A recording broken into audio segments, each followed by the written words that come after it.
Hi foodie friends, my name is Chef Jessica Ann with Savory Experiments, and today we are making Nashville hot sauce. But before we get started, make sure you like, comment, and subscribe so you get our videos when they come out fresh every Wednesday. Nashville hot sauce. It has been a hot ticket item on the food scene for the last couple of years, and I've made my own version of it. It's a little different than what you're gonna get at Hattie B's on the strip down in Nashville, but I think it's just a little bit better, and I'm gonna tell you why. You can serve it on the most traditional fried chicken, but you can also put it on fried fish, fried shrimp. I even like it on grilled veggies as a dipping sauce for fries. You can smother them, onion rings. Really, the sky is the limit, and anything that has hot sauce can also be a Nashville hot sauce. It's super easy to make, so let's get started. The first thing that I use that is different than Nashville is butter.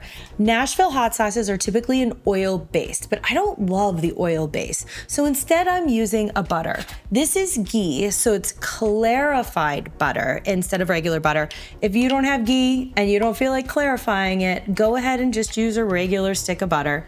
This is gonna be about a half a cup, and I'm totally eyeballing this right now. Would help if I turned on the burner, huh? Okay, I've got it on low heat. I'm gonna let that ghee melt. I need a little bit more in there. My family really loves this stuff, so I make a big batch. Because it's made with butter and not oil, it will solidify when it's left over.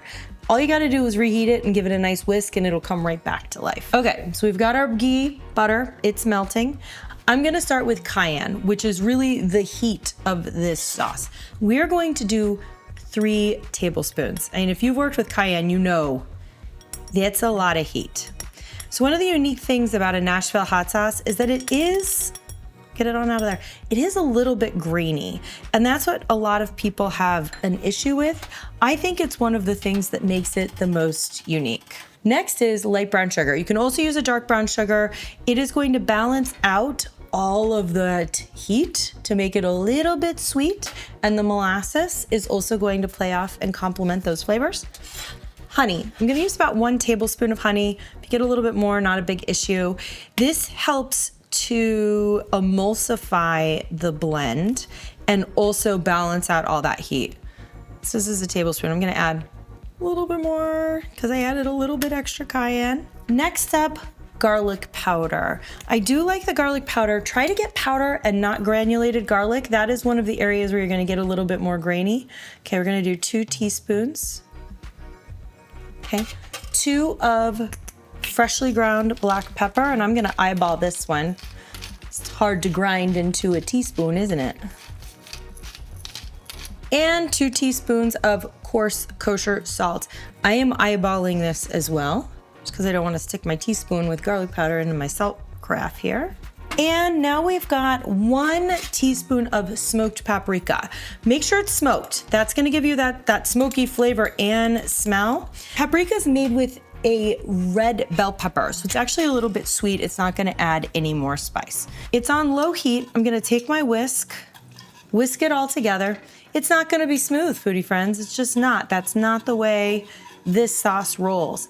But I am gonna keep it on low heat, whisking about once every minute for about 5 minutes. The brown sugar is gonna dissolve and caramelize. The honey is going to emulsify the sauce, and it's going to marry all of the flavors. Okay, foodie friends, it's been about 5 minutes and we've been whisking, and this is about ready to come off the heat. As you can see, we've got kind of a thick sauce here. You can still see all of the greens of the paprika and the cayenne, but it's a little bit thicker. Take it and do whatever you want. We're gonna drizzle this one over fried chicken. Okay, foodie friends, we've got our Nashville hot sauce. Some people call it gloopy gold. If yours looks like this, you did it right.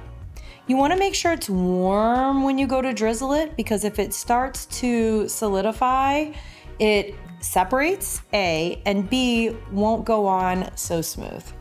Okay, so I'm just gonna take my spoon and drizzle it over my fried chicken. This is going to be a meal I will devour.